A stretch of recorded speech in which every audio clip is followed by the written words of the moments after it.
Si es que a alguien después le interesa verla, le puse rec. Ya, vamos a partir.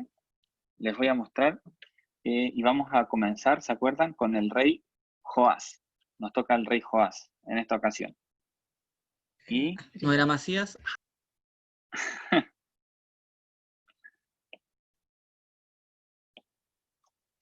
Joás, va. Vamos a comenzar con esto. Esto lo vamos a implementar ahora. Vale, lo saco un poco. ¿Qué es lo que vamos a implementar ahora? Cuando yo estuve haciendo el curso de profetas, lo que hacía el pastor, que a mí me gustó mucho, era que en cada reunión él mostraba una tribu no alcanzada por el cristianismo. Y hay un montón de tribus no alcanzadas. De hecho, hay una aplicación en internet que se llama así, Tribus No Alcanzadas. Tú entras y todas las semanas suben tribus nuevas.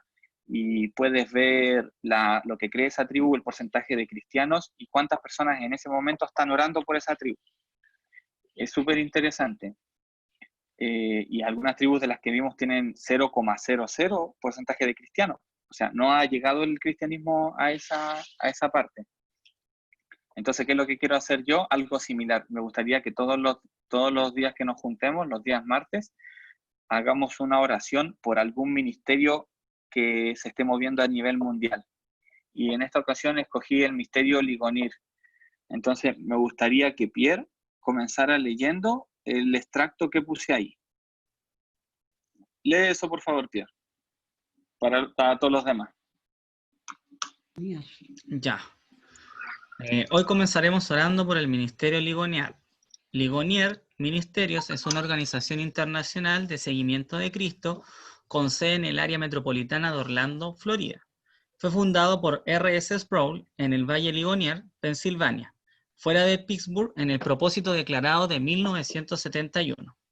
De Ligonier es despertar a tantas personas como sea posible la santidad de Dios, proclamando la enseñanza y la defensa de la santidad de Dios en toda su plenitud. Sproul y Ligonier son particularmente conocidos por su enseñanza en la teología reformada, de los cuales el calvinismo es una faceta importante. Producen los renovando su mente en las emisiones de radio, el estudio de la Biblia Reforma. Y Tabletalk Revista. También publican libros escritos por Sproul y otros autores contemporáneos y teólogos a través de la Huella Reforma Confianza Publishing.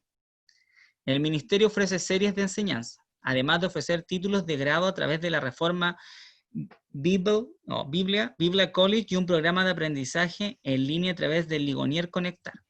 Ligonier organiza conferencias nacionales y regionales anualmente. Ya.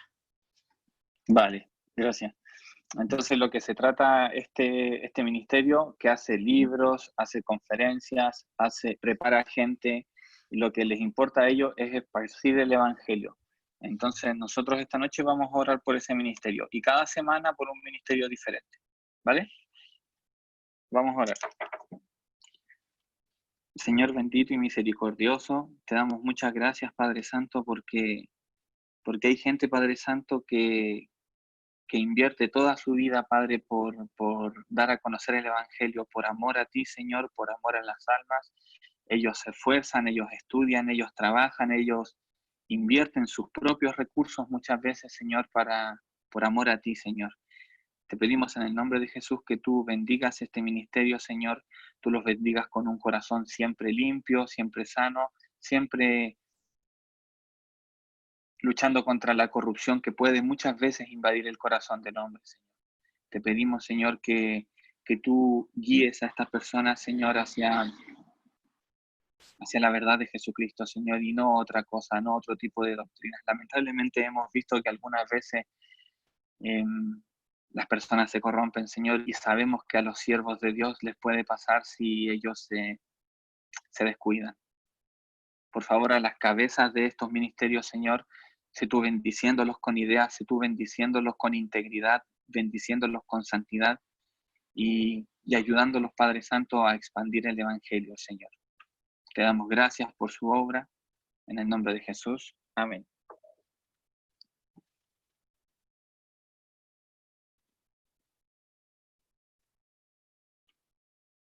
Vale. Ahora nos toca Joás. Joás. ¿Quién fue Joás? Uno de los reyes.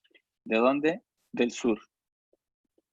Entonces, más o menos repasamos lo que vimos la semana anterior. ¿Ustedes se acuerdan un poco o no? ¿Alguien tiene alguna duda con respecto a los reyes, con respecto a los años? Me gustaría que todo eso quedara claro. Igual yo siempre los voy a estar mostrando. Aquí están todas las tribus. Pero me gustaría que si tienen alguna duda, que me preguntaran. Estos son los reyes que vamos a ver constantemente. Asa, Josafat, este lo vamos a ver hoy. Amasías ya lo vimos. Y después vamos a seguir, después de ellos, vamos a seguir con Jotam, con Ezequías. Y me faltó acá Joasías, si no me equivoco, 1, 2, 3. Y es Joasías, no lo marqué. Y este también ya lo vimos, Entonces, ¿ustedes tienen alguna pregunta con la línea de tiempo? ¿Entienden qué es esto? ¿Entienden que, por ejemplo, estos son los reyes que comenzaron gobernando? Cuando Israel pidió reyes a Samuel, estos fueron los reyes que comenzaron. Primero fue Saúl, después David y después Salomón. Después hubo un quiebre y se dividió en Roboam y se dividió en Jeroboam, entre el sur y el norte. Y de ahí viene la genealogía hacia allá, de ahí viene la genealogía hacia allá, y estos son los profetas contemporáneos. ¿Alguna pregunta? Igual esto lo hemos visto y seguramente lo vamos a ver en todas las clases, porque esto es como lo básico. Yo siempre que estoy leyendo ahora el Antiguo Testamento, tomo esto, porque esto a mí me ayuda a hacer una cronología de la historia. Y lo interesante es que me he encontrado que personajes, es como ver, ¿saben qué? Es igual que ver el universo Marvel, que ves tú todas las películas y ves que los personajes se van repitiendo. Esto igual, esto pasa exactamente igual. Y yo pensaba el otro día en eso, y esto es como el principio de cómo se formó una historia así entrelazada. Bueno, como lo conversamos anteriormente, en esto se dividió el reino de Judá, que fue el reino del sur, y estas son las tribus, Judá y Benjamín. Y el reino del norte, que la capital es Samaria, fueron todas las demás tribus. Entonces aquí los podemos ver en el mapa. Así se dividieron cuando recién se dividieron. Obviamente después iban ganando, perdiendo terreno, pero así fue al principio la división. Y estos son los reyes. Entonces, este ya lo vimos, estamos en este, después vamos a este, después este, y después este. Comenzamos prácticamente desde el centro hacia allá y después hacia allá. Así es como lo estamos haciendo, por si es que alguien tiene alguna duda. Y todas las historias aparecen acá, pero también aparecen en Reyes. Pero yo voy dando semanalmente lo que se introduce de Reyes, así que con eso no se preocupen. Vale, aquí nos vamos a meter en el tema, que es muy, muy interesante. Antes de hablar de Joás, debemos retroceder unos años. ¿Alguno de ustedes lo hizo? Me gustaría escucharlo. ¿Algunos de ustedes se dio cuenta de eso? Desbloquéense el audio.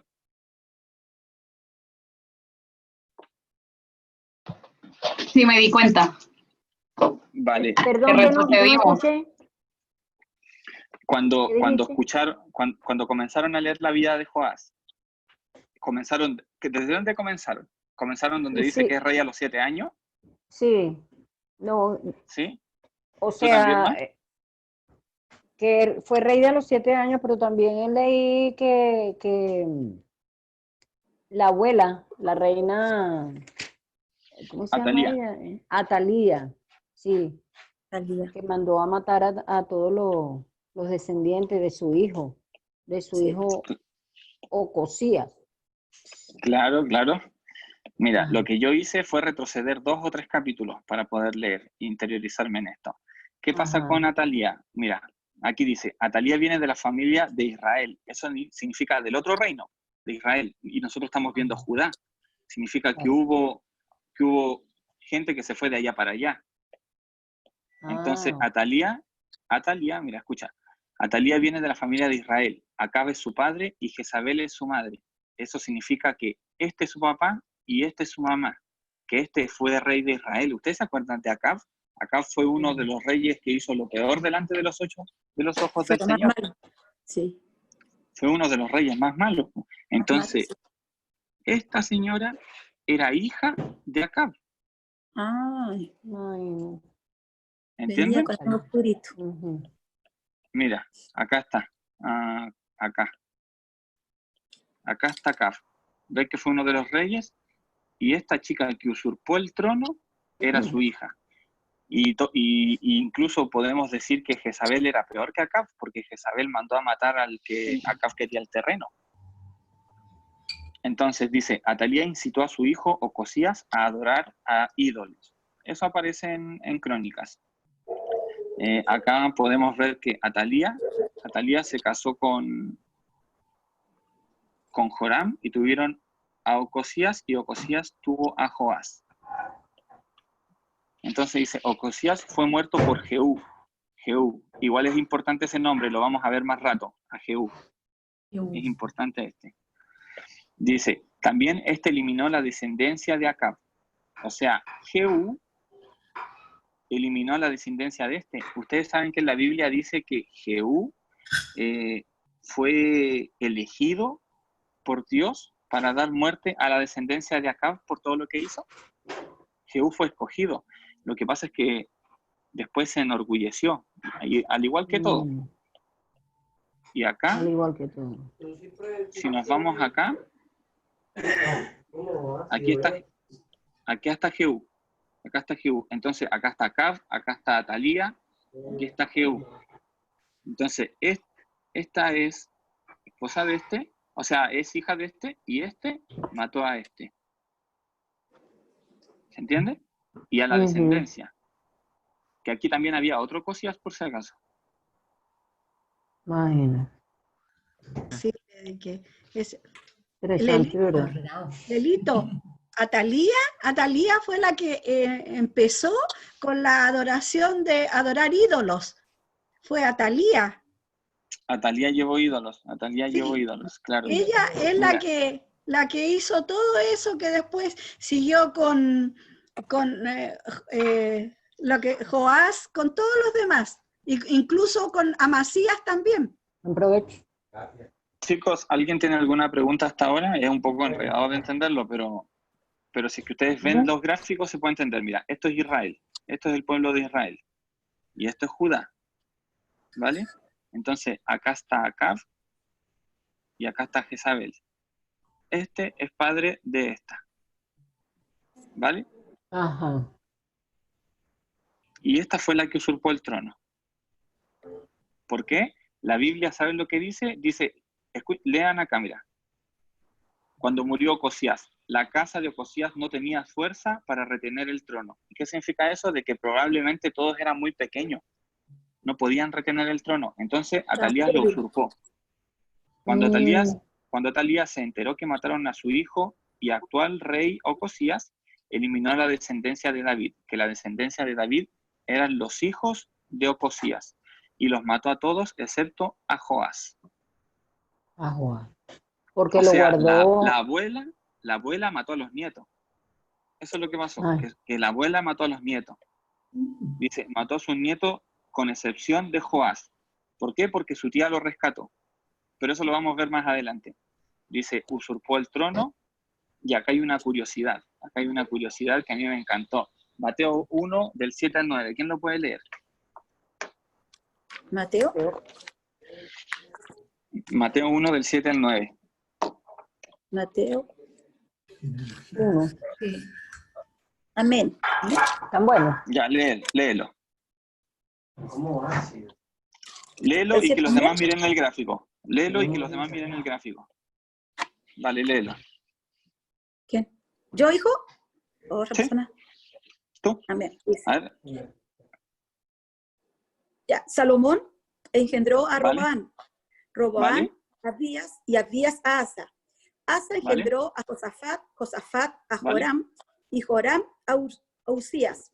Usías engendró a... ¿Ah? Se fijan que no menciona ni a este, ni a este, ni a este, ni a este. ¿Saben por qué? Mateo no lo menciona. Mateo no menciona. ¿Quién está metiendo bullas? ¿Pueden cortarlo, por favor? Bueno, no sé cómo la proyecto era. Ah, vale, aquí yo te silencio. Que me desconcentro. Entonces, lo que leyó la tía Karin fue que mencionó a Salomón, Roboam, Abiam, Asa, Josafat, Joram, se saltó a este, a este, a este y a este, y después nombra a este, que es el que después estamos estudiando. Se salta 4 reyes.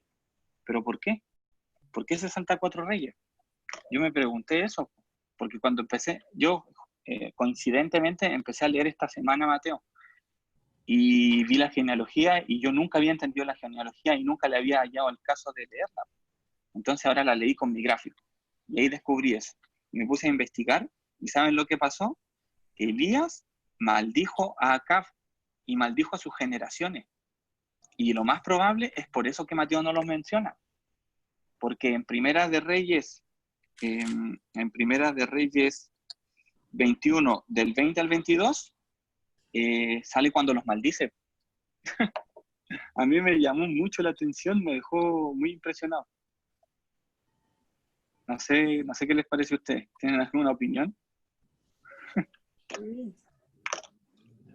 Ya.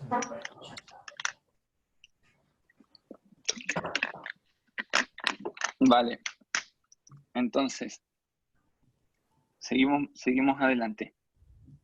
Dice, el rey rescatado Josabet, hermana del rey Ocosías, rescató al bebé, o sea, al heredero del trono, de las garras de su malvada abuela Atalía.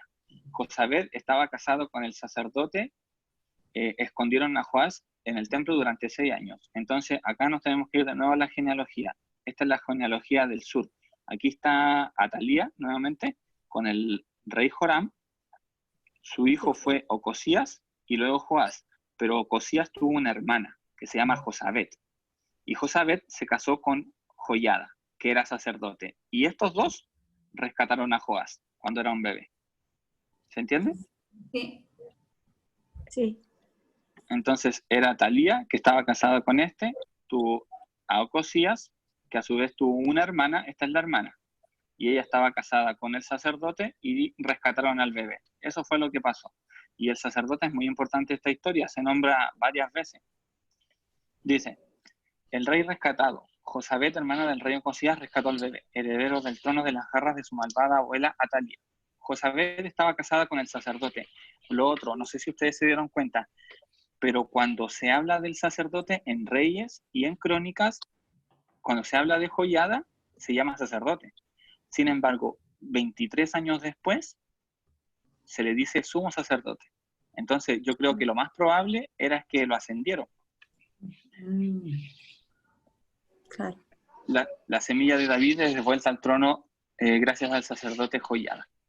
Dice, cuando Joás tenía 7 años, el sacerdote Joiada se armó de valor e hizo alianza con capitanes del ejército para levantar a Joás como rey. Y ahí lo que hizo fue genial, ahí se puede ver el claro indicio de que Dios utiliza estrategias, que Dios es un Dios de estrategias. Porque, bueno, tienen que leerlo más a profundidad, yo acá solamente lo explico por interno, y intenté buscar imágenes sobre ello, pero no pude encontrar, porque él pone ciertos sacerdotes en un lugar, otros en otro lugar, los cubre con otros. Entonces la idea era ponerlos estratégicamente en diferentes lugares para que no pudieran atacarlo. Y después de eso recién se pusieron a tocar los instrumentos, a cantar, y lo levantaron como rey. Pero es muy interesante. Si es que alguna vez uno encuentra una imagen con todo ese movimiento estratégico, sería interesante verlo. Dice, cuando tenía Joás 7 años, el sacerdote Joiada se armó de valor e hizo alianza con los capitanes del ejército para levantar a Joás como rey, quien era legítimo heredero de la casa de David. Reunieron a todos los levitas de las ciudades de Judá y los jefes de las familias de Israel, y juntos fueron a Jerusalén. Dice, se repartieron estratégicamente. Lo otro que me llama la atención es que dice que fueron con los jefes de las familias de Israel, de los reyes del norte, y me hace pensar que se hizo este tipo de alianza igual gracias al gobierno que estaba de Jehú, porque Jehú derribó altares que había levantado Acab. Entonces a mí me hace, no lo tengo bien claro, pero me hace pensar de que esto se pudo llevar a cabo gracias a la intervención de Jehú. Vale, seguimos adelante. Dice, se repartieron estratégicamente los alrededores según las instrucciones específicas de los sacerdotes, del sacerdote Joiada. Ungieron al rey y cantaron alabanza. El pueblo estaba contento. Al oír que Atalía salió a mirar, rasgó sus vestidos y gritó, traición, traición.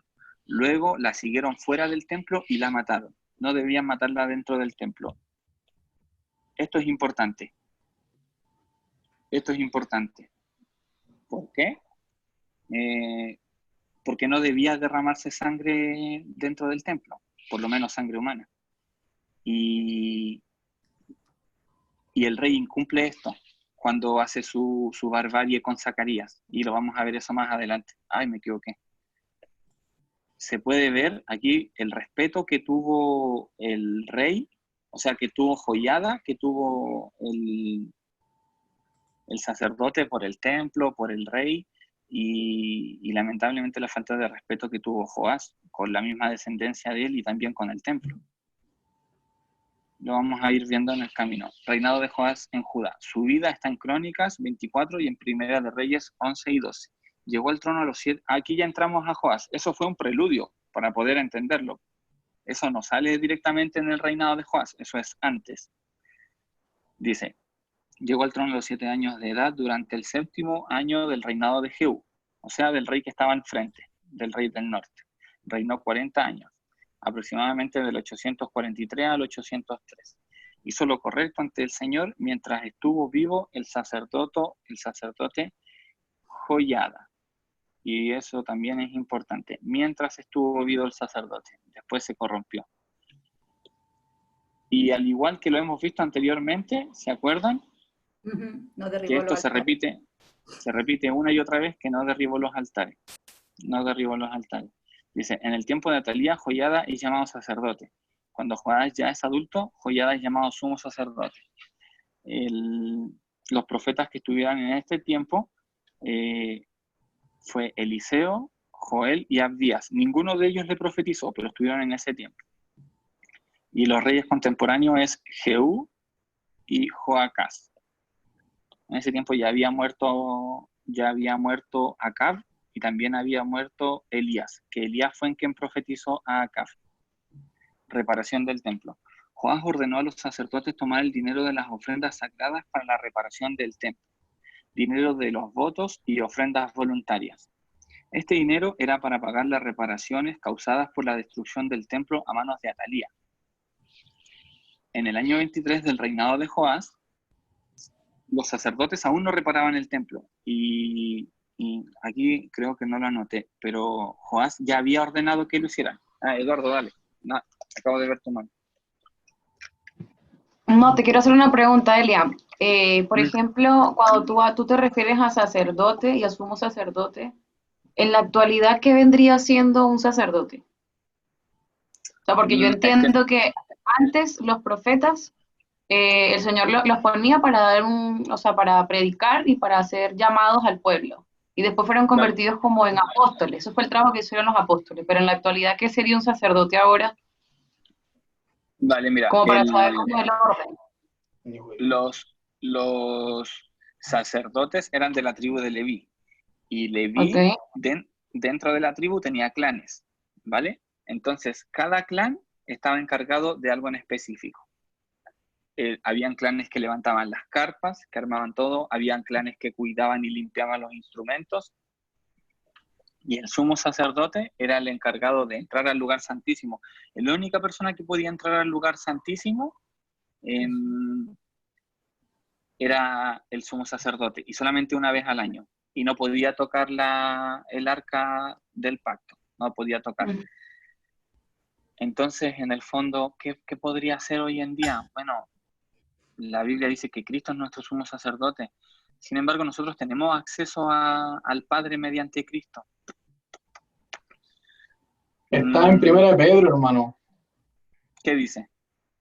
Primera de Pedro habla del real sacerdocio, ¿cachai? De que somos nación santa. Entonces se refiere básicamente también a que uno también pueda ejercer también, onda, lo estoy llevando más como autoridad dentro también de, como más como de matrimonio, ¿cachai? Como cabeza de tu esposa y Cristo cabeza de la iglesia, ser real sacerdocio, ¿cachai? Como que se puede como ejemplificar como en un verdadero hijo de Dios, con una vida correcta y santa frente a los ojos del Padre, ¿cachai? Por lo menos si me lo preguntáis a mí, cómo lo veo yo lo vería como así, como... Porque si nos vamos... Tú lo representarías que todos nosotros somos sacerdotes. Claro, yo lo representaría así Sí, como puede ser. hoy en la actualidad, porque ahora si nos vamos a lo que estamos estudiando, y lo que me parece muy interesante, es que cómo Dios, en su inmensa sabiduría, y como tú dijiste también de la estrategia, era para el tiempo en específico, porque esta onda, él situó sacerdotes como con estas, ¿cómo se podría decir? ¿Autoridad? No autoridad, es como que delegó a distintas personas como a cargos, ¿cachai? Por ejemplo, los sacerdotes, como lo que tú decías, los de las tiendas, pero era para un fin en específico. En este caso, era para que se cumpliera la profecía que es Cristo. O sea, al final, como lo hemos conversado también antes, todo esto lleva a Cristo, porque todo esto tenía que cumplirse al pie de la letra, que fuera el linaje de David, eh, y por lo que estamos viendo ahora, son estrategias de que haya puesto al sacerdote Joyada. A mí me gustó mucho porque es una estrategia tremenda, sabiendo que se había corrompido el trono a través del linaje por la hija de Acab, porque estamos hablando de que es el reinado sur. Eso quiere decir que son los reyes buenos. No estamos hablando de los reyes malos, estamos hablando del sur. Entonces, el linaje... Y de dónde viene el linaje de Cristo. Exacto, pues estamos hablando del linaje de David, linaje de lo que es después de lo que se profetizó con Jesucristo, ¿cachai? Linaje de David. Entonces es interesante. Yo creo que se puede representar como lo dices tú, Eduardo, que nosotros somos sacerdotes. ¿Alguien tiene alguna acotación? La tía Karin. Tía Karin, pero tiene que desbloquear su micrófono, recuerde. Se le cayó. Okay. Ahí sí, ya. Perdón. Bueno, como decías tú, Eliezer, antiguamente nadie podía entrar al templo y es por los sacrificios, por los pecados del pueblo, ¿cierto? El sacerdote entraba, ¿cierto? Y no se sabía si salía vivo o muerto, porque si Dios los perdonaba, no. Porque muchos de ellos que entraron también murieron adentro. Y tiraban había una campanita también que tenían los sacerdotes, y si la campanita sonaba porque estaban todos perdonados, y si no sonaba porque el sacerdote ya estaba muerto, ¿cierto? Y nadie podía entrar ahí. Tenían que sacarlo, tirar con la pitita para afuera. Y lo que yo tengo entendido, que primero de Pedro, como dice aquí ¿cómo se llama? ¿El joven? Eduardo. El Eduardo, primero de Pedro 5 era, que somos gran sacerdocio, ¿cierto? Nación santa, el linaje escogido por Dios. Claro, nosotros ahora, como tú dijiste, por Cristo, nosotros por el Señor, somos linaje escogido, somos sacerdotes santos. Y ahí le enfoca no solamente al varón, le enfoca a todos, porque ahí no habla si es de varón o de mujer. ¿Te das cuenta? Dios puso un orden, pero también el Señor, esa palabra no la tengo, ¿la tiene él para que la lea? El de primero de Pedro 5. Sí, acá la tenemos. Primero de Pedro 2:9. La mandé al WhatsApp igual para que esté de respaldo, por si acaso. Ya. Dice, pero ustedes son linaje escogido, real sacerdocio, nación santa, pueblo adquirido, para que anuncien las virtudes de aquel que nos ha llamado de las tinieblas a su luz admirable. Claro, entonces el enfoque es que todos nosotros somos sacerdotes escogidos por Dios. ¿Qué significa? Que ahora por través de Cristo nosotros podemos entrar a la presencia de Él y llevar su palabra, es una nación santa, ya estamos adentro de la bendición por Cristo. Y eso lo quería dejar porque yo también hice un estudio sobre eso y decía que todos éramos sacerdotes, mujeres o hombres, porque está ahí, eso es lo que quiero entender, que era todo en común. Y lo que el puesto que le da el Señor al varón es un orden nomás, que es un orden que es una jerarquía, sí, tenemos una que jerarquía, movernos claro, por pero jerarquía, porque es necesario. claro, pero ahí habla en común, en todos los hijos de Dios. Claro. Tiene razón. Me acabo de acordar de algo que leí la otra vez. Vino ya información a mi mente. Yo estoy leyendo un libro de los sacerdotes y los... O sea, estoy leyendo un libro de profetas y ahí se ve la diferencia. Por ejemplo, el sacerdote era por herencia, el sacerdote tenía que ser de la tribu de Leví, no necesariamente tenía que ser alguien que ejecutara su labor de buena manera, a diferencia muchas veces de los profetas, que el profeta era directamente escogido por Dios, no tenía como tareas específicas. Sin embargo, el sacerdote tenía que ejecutar, tenía que enseñar la ley, tenía que enseñar todo lo que sea doctrinal, todo lo que sea ceremonial. Entonces, en el día de hoy es eso. Nosotros, como sacerdotes, nuestro deber es enseñar la palabra del Señor. Así es. Eso es como en resumen. Y yo creo que sí, que es como la tía dice, que todos somos sacerdotes, independientes si somos hombre o mujer. Todos podemos entregar. Claro, todos podemos entregar y todos debemos de entregar. Sí. Es que si uno se pone a mirar la Biblia y a analizar el Antiguo Testamento, hubieron muchos sacerdotes negligentes. Muchos sacerdotes negligentes. Entonces nosotros nos podemos transformar en sacerdotes negligentes si somos perezosos en enseñarle a nuestro hijo, a nuestro hermano, a quien se pueda. También podemos destruir la generación, porque también imagínate esta abuelita, Atalía, ¿cierto? Quiso destruir toda la bendición, el linaje. Y nosotros ahora somos un linaje escogido por Dios, entonces también Dios lo está hablando, que también tú puedes destruir, ¿cierto? De entregar la bendición, que siga tu generación, tus hijos, conociendo a Dios, teniendo esa misma bendición, como real sacerdote. Claro. Ya, seguimos acá. Dice, este dinero, estoy leyendo el segundo párrafo de la diapositiva. Dice, este dinero era para pagar las reparaciones causadas por la destrucción del templo a manos de Atalía. Dice, en el año 23 del reinado de Joás, los sacerdotes aún no reparaban el templo. Entonces, ¿qué me hace pensar a mí igual esto? Me hace pensar que unas fueron negligentes y que fueron un poco perezosos, porque Joás les había encargado recolectar el dinero. Entonces, es interesante porque la otra versión, eso creo que aparece en Crónica, y en Reyes dice, en el año 23, Joás todavía no había reconstruido el templo. Entonces, no habla de los sacerdotes, ahí ya habla de Joás como su propia responsabilidad. ¿A mí qué me quiere decir eso? Que si yo tengo, por ejemplo, gente a cargo y no se hace la labor, la responsabilidad está sobre mí porque estoy a cargo. Entonces, yo tengo que estar pendiente de lo que se está haciendo. Más abajo dice, Joiada tomó el cofre que... pusieron un cofre, dice acá. Dice, entonces mandó a llamar a los sacerdotes y les ordenó no tomar más dinero para sus necesidades. Ojo con esto. Les ordenó no tomar más dinero para sus necesidades y utilizar todo para la reparación del templo. Todo lo que se recaudaba. Joiada tomó el cofre y era llenado y vaciado constantemente con las ofrendas del templo. Todos los jefes estaban contentos y ofrendaban con alegría.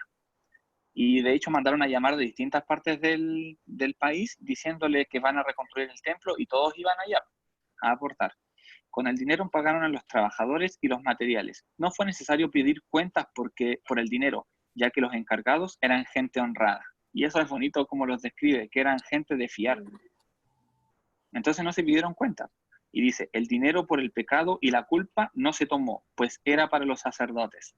Después de reparar y reforzar el templo del dinero, reparar el templo, el dinero sobrante se utilizó para fabricar objetos ceremoniales de oro y plata, en el fondo para hacer copas, para hacer cucharas, objetos para la alabanza y la sacrificio. Pero cuando yo leí esto, ¿saben qué me causó duda? Primero, cuando leí esto, me pregunté acá, dice arriba, donde dice, le ordenó, a ver, voy a marcarlo acá. Le ordenó tomar el dinero de las ofrendas sagradas. y después dice, les ordenó no tomar más dinero para sus necesidades. Pero lo raro es que después dice, el dinero por el pecado y la culpa no se tomó, pues era para los sacerdotes. Entonces me hace preguntarme, ¿y entonces cuántos tipos de ofrenda y de sacrificio hay? Y aquí está, según Deuteronomio hay 7. Solamente lo vamos a ver por encima, porque ya sería meterse en otro tema. Pero es por el holocausto, el sacrificio, diezmos, ofrendas elevadas, los votos, ofrendas voluntarias y ofrendas primicias. Creo que se puede dividir en 2 grandes grupos, que son ofrendas obligatorias y ofrendas voluntarias. Y bueno, y en este gráfico que yo descargué, se pueden ver los tipos de ofrendas en el Antiguo Testamento y cómo representan en el Nuevo. Pero eso ya tienen que profundizar ustedes. Y esta es la página que yo saqué esta información. Entonces, si quieren estudiarlo, igual está interesante. Y aquí en Deuteronomio dice todos los tipos de ofrendas. Y llevaréis vuestros holocaustos, vuestros sacrificios, vuestros diezmos y las ofrendas elevadas de vuestras manos, vuestros votos, vuestras ofrendas voluntarias y las primicias de vuestras vacas y de vuestras ovejas.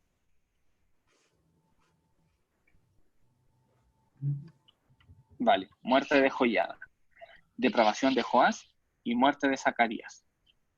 ¿Quién era Zacarías? ¿Quién me dice? ¿El rey anterior o no? Ah, no. Joiada. Zacarías era el que mató a Joiada. No. Ya, pero ¿quién era? Era Joiada el mató a hijo. Zacarías, ¿no? El hijo de Joiada.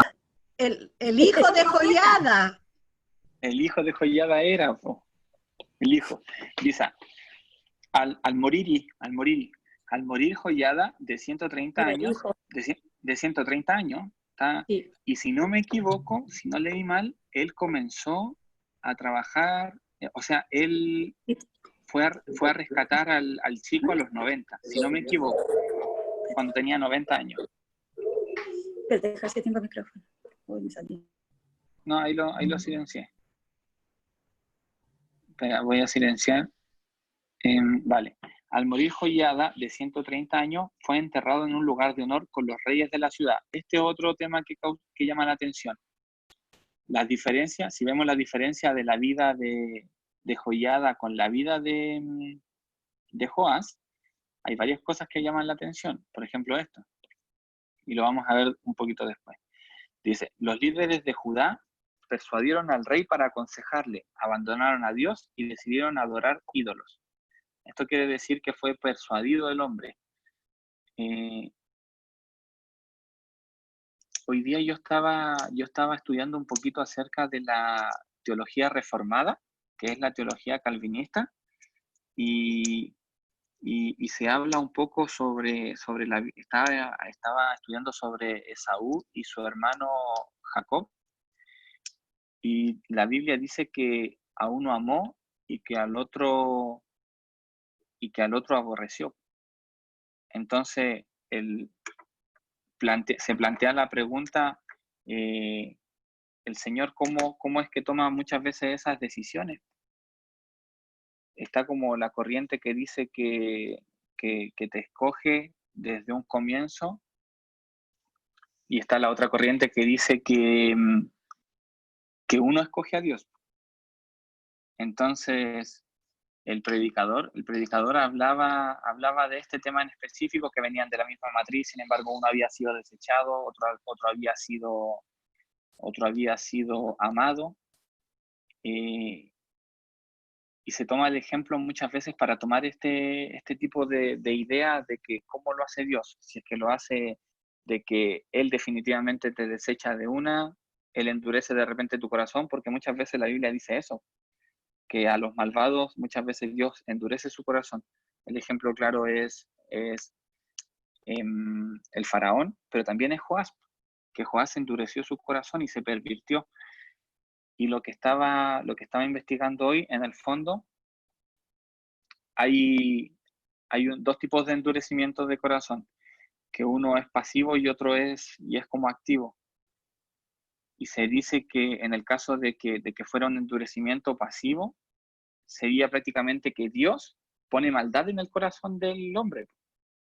Y eso es irse en contra de los atributos de Dios, que en Dios no puede haber maldad, que Dios es santo. Y lo pasivo dice que el pecador llega un momento que Dios lo deja ser. La Biblia dice que Dios endureció el corazón del faraón, y es que antes de que él se endureciera y se entregara a la depravación y a endurecer su corazón, Dios tenía contenido su mal. Dios no permitía que su mal se expandiera. Sin embargo, llegó un momento en que Dios ya te deja y corres hacia la destrucción. Y esta fue una de las cosas que le pasó a Joás, que el mal de su corazón estaba contenido por la vida de Joiada. Estaba contenido, porque Joiada era como lo que le ayudaba a tener un cable a tierra, usado obviamente por Dios. Pero cuando murió, si ustedes se dan cuenta, al tiro vino gente a envenenarle la cabeza. El mal ya no lo contuvo Dios, simplemente lo dejó a su depravación. Me llama mucho la atención eso. Los líderes de Judá persuadieron al rey para aconsejarle y abandonaron a Dios y decidieron adorar ídolos. Dios se enojó con Judá y Jerusalén. Dios se enojó con el pueblo. Envió profetas para advertir acerca de retornar a él, pero no le escucharon razones. Se endurecieron. Entonces Zacarías, hijo de Joiada, fue lleno del Espíritu de Dios. Confrontó al pueblo por su pecado, pero los líderes se llenaron de ira. Nuevamente podemos ver un endurecimiento de corazón. Y planearon matarlo. Joás ordenó apedrearlo en el atrio del templo. Imagínense, en el atrio del templo. Algo que Joiada nunca hubiese hecho, y de hecho respetó la vida, por así decirlo, de Atalía matándola afuera. Y obviamente que respetó a Dios. Sin embargo, Joás hizo todo lo contrario. Lo apedreó en el atrio del templo, y así pagó Joás la lealtad de Joiada, matando a su hijo. Las últimas palabras de Zacarías: Jehová vea y lo demande. Eso quiere decir que el Señor vengue mi muerte. El fin del reinado de Joás. Hazael Aram fue un rey arameo de Damasco. Mira, yo no tenía idea dónde quedaba Damasco antes de empezar a hacer estos estudios, pero ya aprendí. Damasco está acá, en Siria.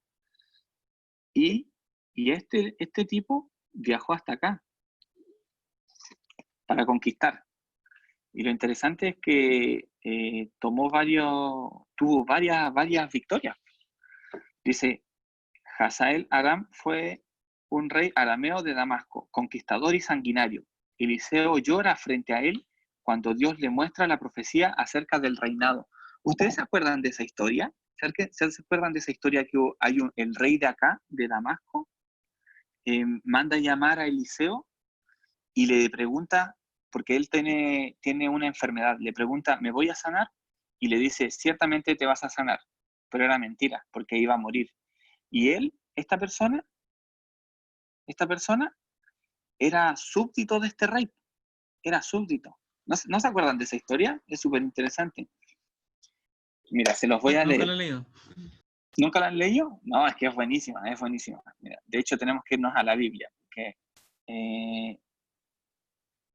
¿dónde está? Sí, a mí eso es lo que me gustó de estudiar esto, porque yo cada nombre que veo, retrocedo, lo busco, wow, y descubro un montón de cosas. Entonces está en Segunda de Reyes 8:11. Vamos a ver si les comparto mi pantalla para irme a la Biblia. Dije Segunda de Reyes 8:11, ¿cierto?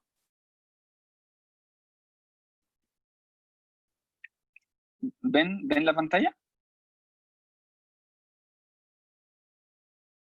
¿Alguien que se desbloquee?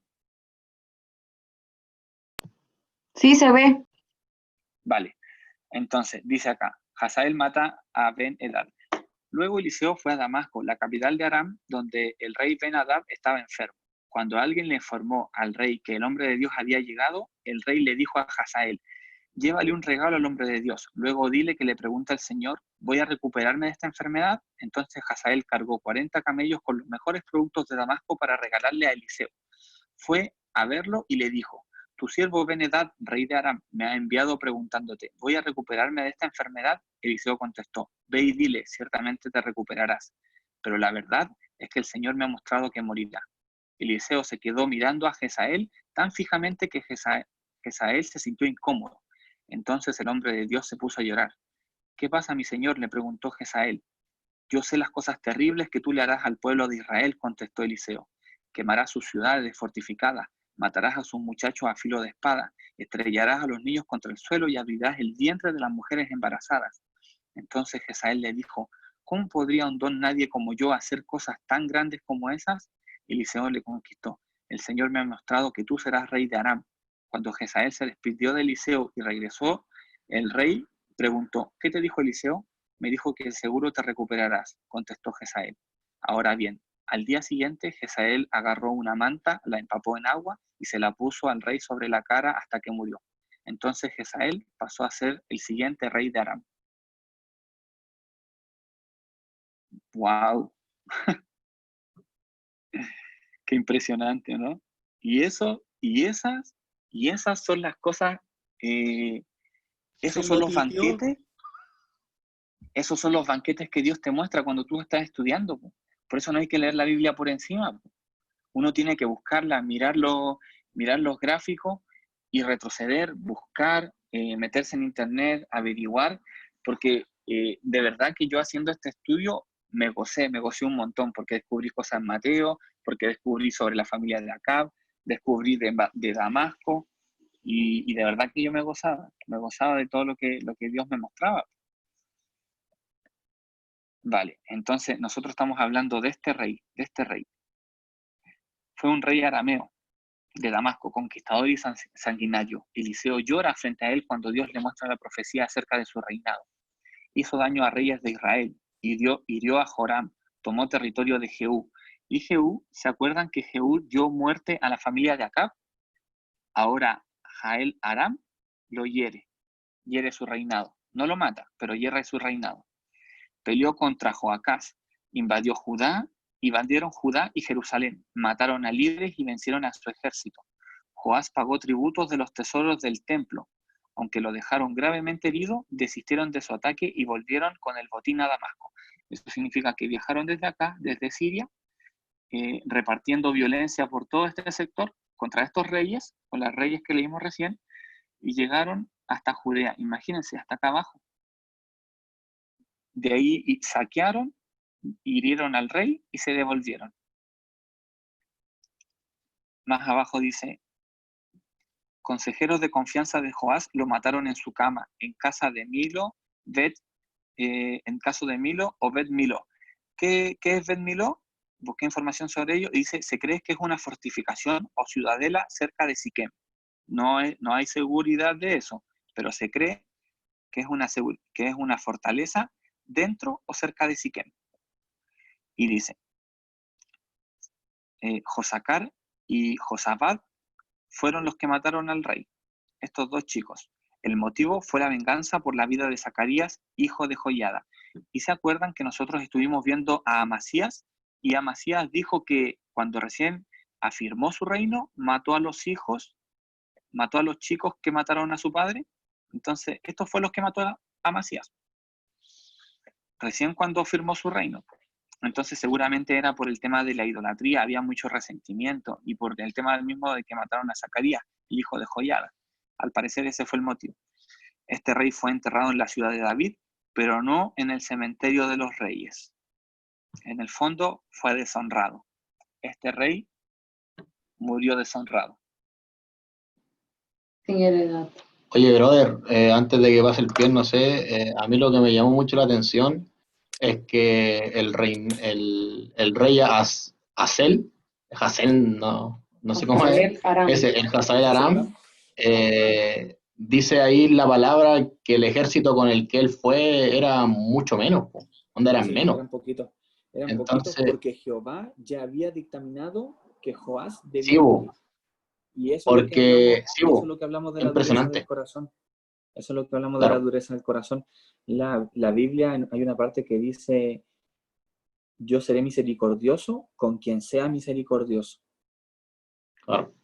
Y hoy he escuchado una prédica que hablaba de eso, que dice que Dios es justo, con todos es justo, pero Dios decide con quién ser misericordioso.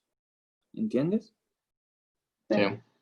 Cuando la misericordia o la gracia, nadie puede obligarte a dar, porque por eso se da, por gracia, es un regalo. Bueno, claro. Entonces, a mí me impactó mucho, porque porque Jesús también se lo dice a Pedro. Cuando aparta a Juan, Pedro le dice, ¿y qué yo, Señor? Y Jesús le dice, ¿y a ti qué? Sí, po. Porque Entonces, él le ¿qué es lo dice que qué es lo que pasa acá? determinó que Que él fuera Dios, más viejo. y eso es lo que no me gustaría que nosotros lográramos comprender en estos estudios, que Dios es soberano, que nosotros no tenemos derecho a quejarnos por cosas que pensamos que son injustas, porque Él reparte misericordia a quien quiere. Y si nosotros no morimos calcinados, es gracias a Cristo, porque el peso del pecado cayó sobre Él. ¿No? Y el Señor también fue misericordioso con Joás, porque se me asemeja mucho a lo que pasó con Usías, de que en vez de matarlo fulminado, le da lepra, ¿cachai? En cambio, a Joás pudo haberlo fulminado al momento de matar a Zacarías, ¿cachai? ¿Sabes Pero qué? en vez de, Sí, sí. pero en vez de eso, sigue siendo misericordioso porque primero viene la advertencia. Primero Dios te da una advertencia diciendo, si sigues por este camino, vas a perecer. Pero eso es misericordia, porque el Señor dentro de su soberanía te podría haber fulminado en el segundo.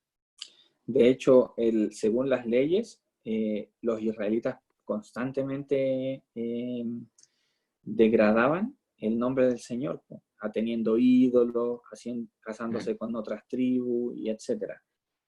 Y si nosotros, si es que el Señor castigara todas esas maldades, en el Antiguo Testamento hubieran habido miles de muertes por causa directamente de la mano de Dios. Sin embargo, solamente hay alrededor de 30 personas solamente murieron fulminantemente, así porque se abrió la tierra, porque cayó fuego, pero deberían haber sido miles. Claro. Millones más, claro. Claro. Otra cosa que yo quería agregar, tú estabas diciendo ahora que estabas viendo una prédica donde decías que, bueno, que Dios es justo, pero que Él escoge con quien hace misericordia. Y en Jeremías 9, del 23 al 24, más que todo en el 24, hace referencia a que Dios es el único que puede hacer juicio, justicia y misericordia a la vez. Porque Él es el quien puede hacer estas cosas. A veces nosotros nos convertimos en jueces y queremos hacer nuestra voluntad. O a veces pedimos justicia de una manera como, bueno, yo se lo compartí ahora en estos días, como si fuese una venganza. Y el Señor ve la intención de nuestro corazón. Y de hecho lo estudiamos de qué era el amor, que no se gozaba de la injusticia. O sea, cuando nosotros, por ejemplo, aquí está pasando un tema muy heavy en Chile, se está viendo como eso es lo que tiene que ver con el tema de las violaciones, de las niñas que están siendo abusadas. Y yo le decía algo que a mí me entristece un poco porque, o sea, si bien es cierto, es terrible lo que está pasando y da mucho dolor porque son mujeres, son niñas que están siendo abusadas y está, o sea, está como muy a flor de piel. Pero también tienes a una gran masa que celebra como ese mal que le va a pasar a esa persona. O sea, ya sabemos que hay una persona mala, que los demonios son los que hacen esto, que son principados y potestades que invaden el cuerpo de un ser humano y más si no tiene a Cristo. Entonces pedimos justicia de personas y no tenemos misericordia de esas personas. O sea, no miramos como el Señor nos ha mirado a nosotros. La misericordia que el Señor, si nosotros cada uno en retrospección mirar un poquito hacia atrás, se daría cuenta de que el Señor ha hecho justicia con nosotros, ha hecho juicio y también ha hecho misericordia. Y eso es lo que el Señor espera, por lo menos de nosotros. O sea, no nos convierte en jueces, pero sí nos convierte en agentes de misericordia. Eso es lo que espera de nosotros, porque Él es el juez. Él es el que va a escudriñar, Él es el que escudriña nuestro corazón, el que conoce nuestros pensamientos. Pero ¿dónde está puesto nuestro corazón? ¿En la venganza? ¿En que linchen a las personas, en que las maten, en que se mueran, en que se pudran? ¿O que conozcan del Señor, se arrepientan de su pecado y se vuelvan a Él? Ahí tiene que estar puesto nuestro corazón. Entonces yo creo que se entrelazó un poco con esta historia. ¿Dónde está puesto el corazón del ser humano? Claro, claro, ¿O cuán corrompible puede ser cuando llegan estos casos? Sí, y es que sí, obviamente que lo que está pasando es horrible, porque uno no quisiera nunca que fuera algún familiar ni nada de eso, pero yo igual hoy día veía eso y obviamente que varias personas que tengo en Facebook empiezan a colocar los típicos avatares de que no me des como que me maten y todo eso. Claro. Y obviamente que hay un malestar general, pero nosotros los cristianos no tenemos que envolvernos en filosofías humanas. No tenemos En las que corrientes de envolvernos este en eso. mundo. Sí, a eso no No, nos llama el Señor. Yo siempre lo he dicho, no solamente eso, sino que se van moviendo diferentes esferas donde nosotros como cristianos, en vez de ser portavoces de la misericordia del Señor, nos convertimos en jueces y somos parte del montón. Entonces, ¿dónde está puesto nuestro corazón? O sea, ¿dónde se supone que el Señor vino a salvar aquello que se había perdido? Porque ya el corazón del ser humano estaba corrompido, muy corrompido. Entonces, eso, analizarnos por dentro y decirnos, o sea, no podemos ser portavoces de la maldad de este mundo, de las tinieblas, porque eso es estar en tinieblas. Entonces, bueno, claro. finalmente el Señor nos llama a la luz. Eso es lo que principalmente quiere el Señor. Claro. Y bueno, muchas veces de esto conviene ser solamente espectador, ni siquiera meterse en discusiones, porque es para hacer polémica. Lo mejor que puede hacer un cristiano es buscar a su Señor y clamar por justicia por esas personas y que Dios pueda sanar su corazón, si al final debe ser un dolor súper grande, sobre todo para el Padre. Debe ser horrible. Tenemos que también acompañar a esa persona en el dolor en oración. Llorar con los que lloran, exacto. Mi mamá quiere decir algo. Sí, Si yo que quieren, quisiera- espera, lo si que que pasa quieren es que- dar, si quieren dar opiniones, después de mi madre, levantan la mano y después pasamos a Pierito para que dé la palabra. Ya. Quiero hablar cortito eso y quería hablar un poco de que escuché, bueno, primero voy a hacer lo de dar la opinión sobre lo de Sarita, después del que escuché al, ¿cómo se llama? Pero Praus. no te vemos, no te vemos. Ahí, Ahí sí, ahí sí. ahí. ¿Quieres hablar? Respecto a lo que decía Sarita, yo creo que también hay que separar las cosas, porque dice que el Señor es justicia, juicio y misericordia. O sea, el Señor puede tener misericordia con la persona en el sentido de que permita que alguien pueda tener contacto con Él y le pueda llevar una palabra, ¿no es cierto? Una palabra en este caso, de arrepentimiento. Si nosotros oramos por esa persona, puede venir el Espíritu Santo y convencerlo de pecado y arrepentirse. Pero la justicia y el juicio no se pueden separar, porque hay leyes, y la palabra dice que nosotros tenemos que orar, ¿verdad?, por aquellos que son nuestras autoridades, porque ellos llevan la espada. ¿Qué quiere decir que llevan la espada? Que ellos van a tener que hacer juicio. Aunque ellos se conviertan, ellos, si les dan pena de muerte, los tienen que matar, porque eso dice la justicia. Si ellos les dan 30 años de cadena perpetua y salía a los 30 años, lo tienen que hacer, porque por eso están las leyes. Y esas son las leyes que nosotros tenemos que respetar. Eso sí o sí tiene que pasar. Y también por amor a los papás que han sufrido, también se tiene que hacer justicia. Pero a la vez yo puedo tener misericordia y orar por ese hombre o por esa mujer que hizo ese daño, y puedo orar por esa familia que está sufriendo. Eso como un paréntesis. Y lo otro que me gustó yo creo que eso está súper bien el tema, porque obviamente que incluso uno mismo tiene que reconocer sus mismos pecados y aceptar el castigo o las consecuencias. Claro. Pero yo creo que no es correcto sumergirse en conversaciones que inciten como a la venganza, porque No, pues ese es otro tema, claro. porque todo está como tan volátil, que cualquier cosa, cualquier opinión personal puede hacer como prácticamente aumentar el odio, y nosotros no somos portadores de odio. Claro, no, Pero, por eso pero podemos estoy hacerlo, 100% de acuerdo con lo pero que tú dices, o sea, justicia tiene que hacerse. De hecho, yo soy de la idea de que las condenas deberían ser como en Estados Unidos, deberían ser, si tú matas a una persona, mínimo deberían ser unos 40 años. claro. Lo que Sí, pasa es que, disculpa, es muy cortito. Lo que pasa es que una cosa como lo que dice tu mami, que aprovecho de salvar la tía Sandra, hola, hijo. una de las cosas que dice ella que con respecto al tema de la justicia, ahí está también la autoridad que puso Dios sobre ellos. Es decir, como cuando Jesús le dice a Pilatos, toda autoridad te es dada por mi Padre. Tú no tienes autoridad sobre mí, sino es, onda, tú tienes autoridad sobre mí, pero es porque mi Padre te dio esa autoridad. Pero el tema acá va es que nosotros tomamos justicia, pero Dios no nos dio esa autoridad, po. Yo no soy parte de la justicia, hablando en términos judiciales, como en leyes. Si yo fuera a lo mejor un juez, yo tendría que, o sea cristiano o no, mi trabajo es hacer la ley, es ejercer la ley. Claro. Pero acá lo que estamos hablando, y lo que estaba hablando recién la Sarita, para que no se malentienda, es la justicia que tomamos por nuestras propias manos, no teniendo la autoridad de Dios para hacerlo. Ah, claro, sí. O a veces, o estar involucrados como Exacto. hijos de Dios, por ejemplo. Si sabemos que lo que está pasando son corrientes de este mundo, ¿qué nos habla Pablo?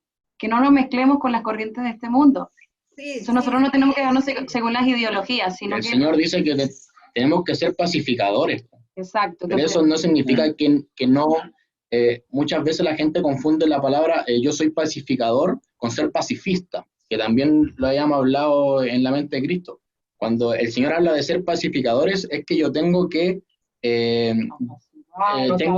exacto, tengo como que si veo, que si yo estoy viendo a dos hermanos de la iglesia o del trabajo donde no hay gente que es cristiana, yo tengo que bajar los ánimos y poder ser apaciguador de eso, pero eso no significa que yo soy pacífico, porque el Señor no nos habla que seamos pacifistas, sino que debemos como menguar eso, debemos menguar para que Cristo tome control de esa situación, porque no lo vamos a hacer nosotros, lo va a hacer el Espíritu Santo. Sí. A eso me refería, principalmente. Eso. Amén, sí, Genial, se entiende. genial. Súper. Y lo otro que quería decir, hijo, es que escuché completo al Prose, ¿cómo que se llama? R.C. Sproul. R.C. Prose.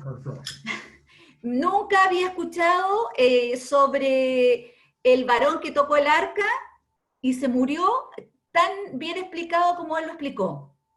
O sea, me quedó muy claro en mi corazón que nosotros, por cualquier cosa que hagamos que esté desacuerdo con la ley de Dios, nos vamos contra Dios. Somos como rebeldes. Cada vez que pecamos, somos rebeldes ante Dios. Entonces, cualquier pecado, pues él decía cualquier pecado, porque este hombre, ahí habla que era anamita, no sé cómo que se llamaba, amonita, algo así era. Ah, sí, porque era una de las tribus. O sea, claro, era la uno de tribu, los clanes. de la tribu que ellos eran, él sabía perfectamente que el arca no se debía tocar. Sí, del clan, porque todos eran levitas. Claro, él era del clan de los amonitas, no sé cómo era. Sí. Entonces hubiese sido mejor que se hubiese caído el arca al suelo, no hubiese pasado nada. Después tenían, ¿por qué? Porque el arca no se debía tocar y tampoco se debía llevar en una carreta, era indigno. Y él también sabía. Entonces, murió no por desconocimiento, sino que murió por orgullo, porque él se creyó mayor que los levitas y tocó el arca. Sí. No, y de hecho ningún levita podía tocarlo, ningún levita. Y siquiera el sumo sacerdote solamente podía mirarla. Y hablando de eso mismo, mira, les voy a compartir un audio muy cortito que habla sobre la santidad, igual de esta misma persona, pero es otro audio que, bueno, yo siempre lo estoy cortando y compartiéndolo porque me impacta mucho lo que dice este hombre. Déjame ver, lo tengo por acá. Acá está. A ver. Una vez recibí por correo un libro de citas. No, este no es. Este es el que yo vi, ese lo vi Sí, completito. sí. Lo escuché. El otro es Súper bueno. otro. Déjame verlo. Está acá, a ver. Ninguno de nosotros desea que todo lo que alguna vez hayamos dicho o hecho sea expuesto al mundo entero. No es igual. Creo que era el otro. Ustedes, los demás vieron el video que mandé, ¿o no? Yo vi ese nomás, no vi otro. No, parece que no mandaste más. Yo vi el del pecado, hermano. Ese que hablaba sobre una transgresión cósmica. Ese lo enviaste la semana pasada.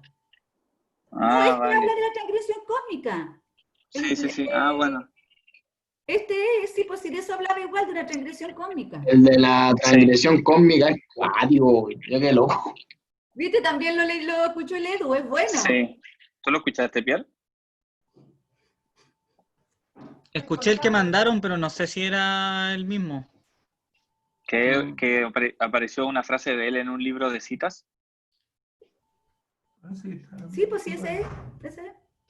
El último vale. que mandaron lo escuchamos a la hora del almuerzo, pero no recuerdo cómo vale. era. Era el último que enviaste, sí. Que parece que el que estaba mencionando justo la Sandra. Sí. Igual voy a mandar otro hoy día. En total son Lo que 15. pasa es que sé que llegan tantas cuestiones, no por aquí, en general, de tantas cosas que ya no sé ni por qué orar, no sé ni por qué, no sé ni qué cuestión ver, te lo prometo, es mucha información. Y es muy larga la lista. Que digo, señor, no me acuerdo de mucho, pero entonces ha habido mucha información. Es que tenés que poner el celular y decirle, señor, oro por todo esto. Señor, no me acuerdo de la persona, pero tú sabes quiénes son. Porque eran muchos. Aparte que mi hija está de vendedora, más encima no bombardea con cosas. Palta, anda vendiendo palta ahora. Entonces, bueno, ya, sigan con lo que estaban. Ah, verdad, la Marjorie. Palta. Sí, son 15 audios sobre la santidad. La serie, porque esto se divide por serie. La serie sobre la santidad son 15, de 20 minutos. Yo los terminé de escuchar ayer, pero todos yo los escuché 2 o 3 veces, porque me impactaron mucho. Y hoy comencé a escuchar sobre la teología reformada, pero está un poco difícil de entenderlo. Así que igual me estoy como profundizando un poco en eso, pero está un poco difícil. Y yo les voy a ir mandando sobre la santidad, porque esa es la idea que nos introduzcamos ahora con los reyes. ¿Alguien más quisiera decir algo antes de pasar al pie? Vi que mi papá levantó la mano, ¿o no? ¿Tú quieres decir algo? Sí. ¿Pero algo serio? Tío Mapri. ¿Algo serio? ¿O una payasada? No, pesado. No, echamos de ver al tío Mapri. Eso que estaban hablando respecto del tema de endurecer el corazón, cuando uno hace un análisis del lenguaje utilizado, que es un poquito en arameo, tiene mucha relación con el Espíritu Santo. Por ejemplo, algunas personas piensan o creen que cuando nos venga la bestia o el anticristo, va a ser quitado el Espíritu Santo. Y eso en ninguna parte de la Biblia lo dice, porque Dios siempre va a tener el control de lo que pasa en la tierra. Y a pesar de que hay lugares donde hay mucha maldad, el Espíritu Santo igual sigue estando. ¿Qué es lo que pasa cuando las personas o dice que endureció su corazón? Es súper simple. En Romanos, cuando dice que Dios los entregó a su concupiscencia, es lo que decías tú un poco, cuando Dios los deja a las personas que hagan, pero no es porque ya hagan lo que quieran, lo que hace es como retraer su Espíritu Santo, es quitar la bondad de su corazón, que es diferente, se entiende como endurecer, pero en realidad igual hay un tema de libertad en el hombre. En el tema este del calvinismo, uno de los problemas que tiene es que deja de lado la libertad. Y el hombre cuando fue creado perfecto, básicamente porque Dios lo hizo libre. Y eso provocó, en cierto modo, la caída del hombre, pero es que no había forma de que Dios, para seguir siendo santo, hubiese hecho robots, hubiese hecho animales, o hubiese hecho monos, digamos monos animados en el sentido de que, o títeres.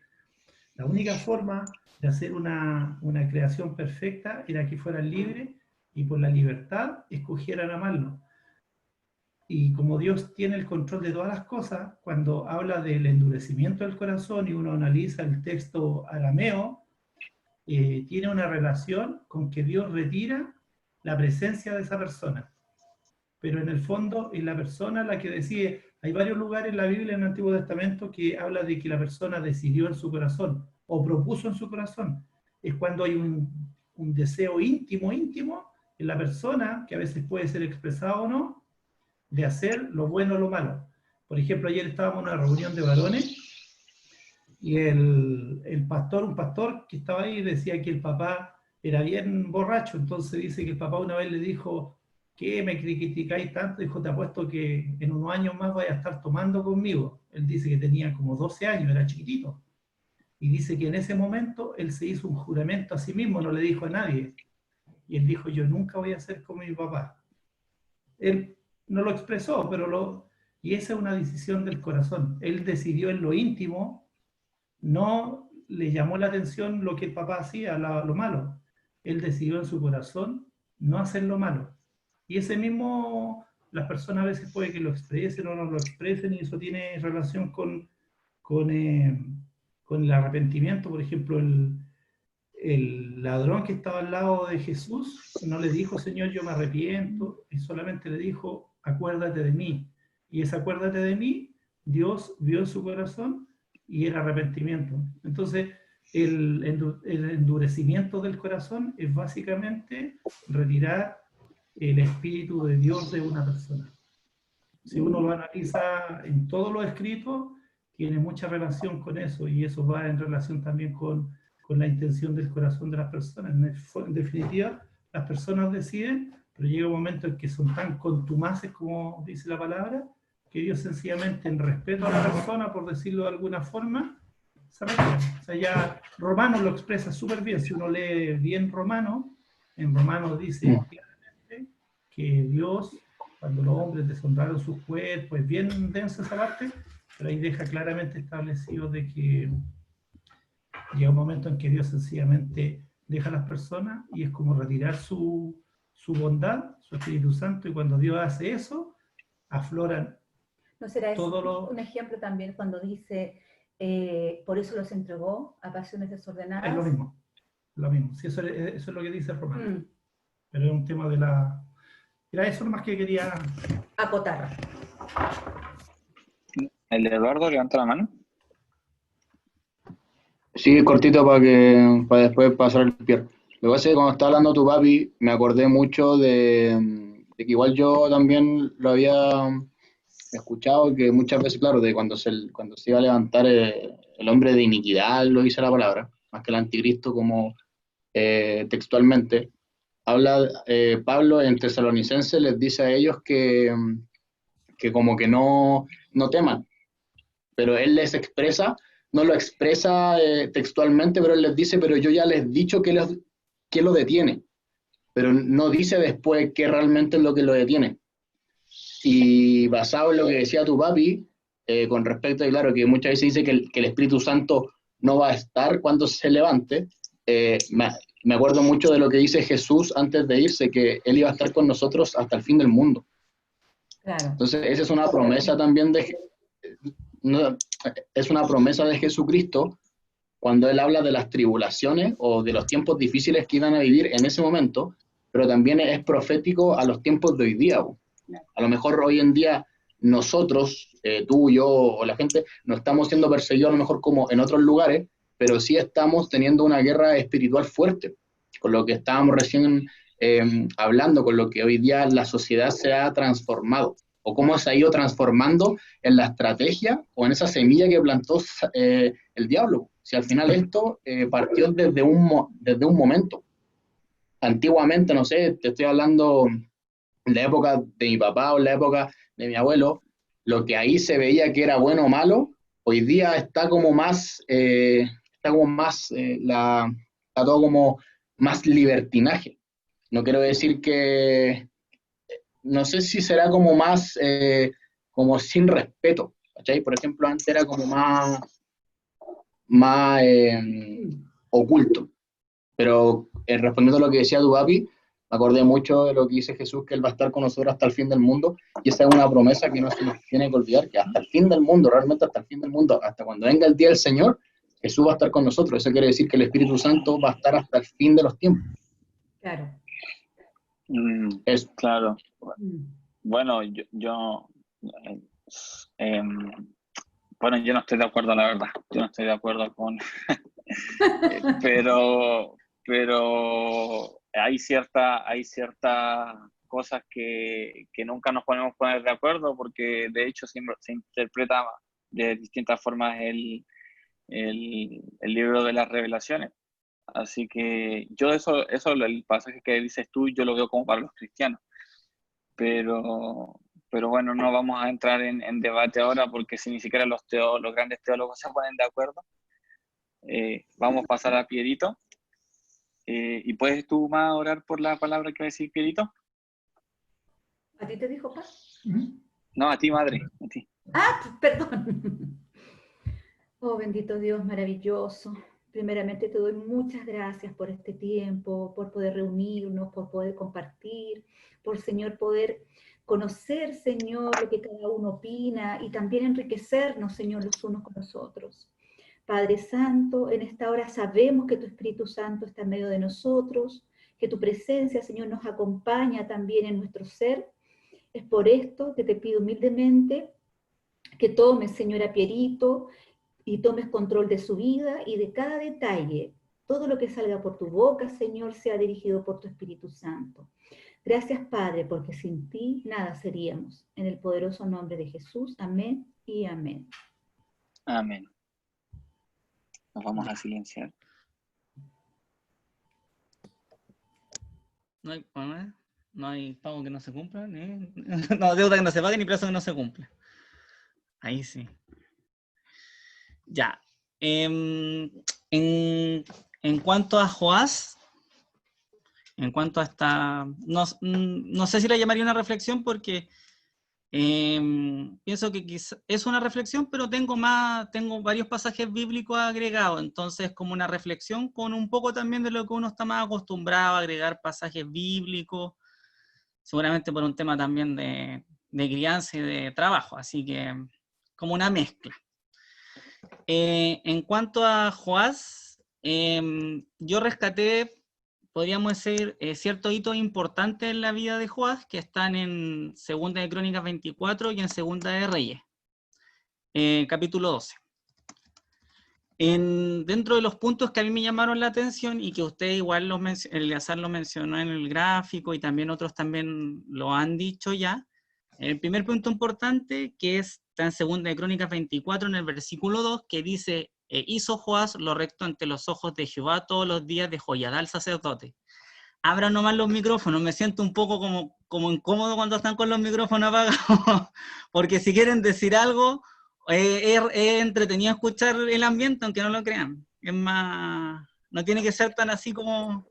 Hasta acá estamos, tranquilo. Sí, dale. Estamos Ahí escuchando. Ahí está mejor. Ahí está mejor. Hoy yo me había quedado dormido.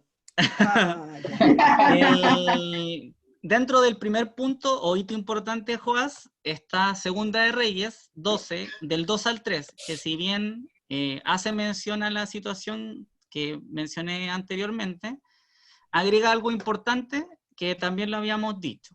Y dice en el versículo 2 de ese capítulo, dice: y Joás hizo lo recto ante los ojos de Jehová todo el tiempo que le dirigió el sacerdote Joiada. Se asemeja al anterior. Pero el versículo 3 es llamativo porque dice: con todo eso, o sea, pareciera ser que durante este tiempo, a pesar de que con todo eso, los lugares altos no se quitaron, porque el pueblo aún sacrificaba y quemaba incienso en los lugares altos. Eso es como, está dentro del primer hito, como se podría decir, aparte dentro del primer hito, dentro del mismo hito, pero como paralelo.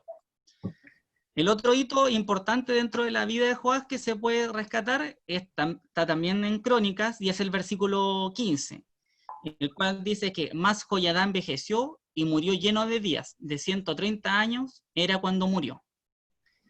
Y el último hito importante, que para mí entiendo como importante, fue el versículo 17 que dice, muerto Joiada, vinieron los príncipes de Judá y ofrecieron obediencia al rey. Aquí fue bueno en delante que se explicó que pareciera ser que dice que lo persuadieron, ¿cierto? En otra versión dice lo persuadieron, si alguien me puede corregir. Pero lo persuadieron para hacer el mal. Ya, claro. Pero por eso aquí agrego el 18 que dice, y desampararon la casa de Jehová, el Dios de sus padres, y sirvieron a los símbolos de Aserá y a las imágenes esculpidas. Que creo que era el que tú habías mencionado anteriormente como persuadieron. Lo que pasa es que está mejor explicado en esa versión que tú dijiste. ¿Por qué yo mencioné estos hitos importantes? Porque yo pienso que sí se deben haber dado cuenta, e incluso terminando ya la conversación anterior, se habló de un personaje muy importante, que es del Espíritu Santo. Entonces, yo estos 3 puntos relevantes en la vida de de Joás que marqué, yo lo llevé un poco al contexto de nosotros. Y esto lo asimilé un poco de la relación de nosotros con el Espíritu Santo. Porque si se ponen a pensar en el primer punto, dice que mientras estuvo Joiada, él hizo lo correcto. Después falleció, no estuvo Joiada, y quedó la crema. O sea, se volvió loco. Se desató en definitiva Joás. Claro. Y yo lo definí como en la Biblia, cómo podría ser esa relación con el Espíritu Santo, bíblicamente. El primer punto de la relación entre Joás y Joiada, que hizo lo correcto mientras estuvo Joiada, bíblicamente, y el Espíritu Santo, yo como primer punto lo indiqué como andar en el Espíritu, como estar en el Espíritu Santo, vivir en el Espíritu Santo. Y para eso menciono Gálatas 5:16, en que dice, digo pues, andad en el Espíritu y no satisfagáis la concupiscencia de la carne. ¿Qué es concupiscencia? Son deseos de bienes materiales o terrenos, en especial deseo sexual exacerbado o desordenado. No sé si recuerdan, pero en la mente de Cristo el autor indicó que dentro de su lista él tenía un deseo exacerbado. La concupiscencia es tener como así un deseo por algo así, en este caso sexual, o como muy, muy latente pareciera ser, como que algo predomina mucho, es mucho lo que se quiere. Yo anteriormente dije que dentro del hito de Joás, había como un 1, pero un 1.1, como paralelo dentro de ese primer hito importante que hacía lo recto para Dios mientras estaba Joiada. Y yo había dicho que era que si bien cuando estaba Joiada hizo lo recto ante Dios, dijo que igual había lugares altos, o sea, tenía ídolos, ¿cierto? A pesar de que hacía lo recto ante Dios, estando Joiada, igual mantenía la idolatría, o sea, había algo. Y eso yo lo llevé al hombre carnal, en que si bien estamos sellados con el Espíritu Santo, tenemos con el Espíritu Santo, seguimos manteniendo quizás ídolos, actitudes y pecados que seguimos arrastrando a pesar de tener el Espíritu Santo. Y el hombre carnal lo define también la Biblia y lo indica específicamente en 1 Corintios 3, del 1 al 4, en donde dice, de manera que yo, hermanos, no pude hablaros como a espirituales, sino como carnales, como a niños en Cristo. Os di a beber leche y no vianda, porque aún no erais capaces, ni sois capaces todavía, porque aún sois carnales. Pues habiendo entre vosotros celos, contiendas y disensiones, ¿no sois carnales y andáis como hombres? ¿Por qué diciendo el uno, yo ciertamente soy de Pablo, y el otro, yo soy de Apolos? ¿No sois carnales? O sea, da a entender que en definitiva, y por eso lo asemejo un poco a la vida de Joás, que pareciera ser de que por eso ese hito aparte, dentro del punto 1, de que si bien estaba con el Espíritu Santo, se podría entender, mantenía ciertas actitudes que incluso nosotros a veces nos convertimos también en hombres carnales, seguimos manteniendo actitudes a pesar de tener al Espíritu Santo. Que a mí en lo personal me pasa bastante, que no debe ser. El segundo hito importante dentro de la vida de Joás, fue cuando murió, en este caso, Joiadas. Yo lo relacioné a lo que se puede entender como apagar el Espíritu Santo, cuando en definitiva nosotros lo apagamos, nos desconectamos un poco del Espíritu Santo. ¿Y dónde está eso? Por eso te digo todo bíblicamente. Está en 1 Tesalonicenses 5:19, donde Pablo dice, no apaguéis al Espíritu. O sea, efectivamente, podemos relacionar esto con la vida de Joás, y que esa relación con el Espíritu Santo está establecida entonces en la Biblia. Y como punto último, que ya Joás, cuando en definitiva murió Joiadas, cuando murió definitivamente Joiadas, él ya dejó de lado todo y se dedicó a lo que realmente o lo que siempre le había gustado, lo que nunca había dejado de lado, que fue la idolatría. Y a eso nosotros lo podemos asociar a lo que se podría decir como no andar en el Espíritu Santo, o definitivamente contristar el Espíritu Santo. Para que se pueda entender qué significa contristar, significa afligir, entristecer, apenar y apesadumbrar el Espíritu Santo. ¿Dónde está esa situación en la Biblia? Está en Efesios 4:30, en donde dice, no contristéis al Espíritu Santo de Dios. O sea, la misma situación que podemos ver en Joás puede ser muy parecida a la que nosotros vivimos actualmente, si es que en definitiva mantenemos una actitud parecida a la que tiene Joás. Un dato importante que quiero agregar en este punto es que dice que lo opuesto de contristar es consolar. Y si alguno se recuerda, ¿cómo es llamado el Espíritu Santo en la Biblia? Consolador. El Consolador. Eso está en Juan 14:26, más el Consolador, el Espíritu Santo, a quien el Padre enviará en mi nombre, Él os enseñará todas las cosas y os recordará todo lo que yo os he dicho. En definitiva, no dejamos ejercer la labor del Espíritu Santo. O sea, el Espíritu Santo tiene que empezar a ejercer su labor de Consolador, lo contristamos y no dejamos que hagan lo que está encargado para hacer, ser el Consolador. En la práctica, ¿cómo podría ser definido esto para nosotros? Y yo lo definí, lo mismo que dije de Joás, lo mismo que dije bíblicamente, y lo mismo que digo ahora más coloquialmente, lo podemos definir de esta manera. Cuando andamos en el Espíritu, somos capaces, no por nosotros mismos, sino por medio de Él, del Espíritu Santo, hacer las cosas que agradan a Dios. O sea, en definitiva, hacer la voluntad de Dios. Joás pudo hacerlo mientras estaba Joiadas. Agradó a Dios, está establecido así. ¿Qué podemos decir también en cuanto al punto 1.1? ¿Cómo puede ser definido en la práctica?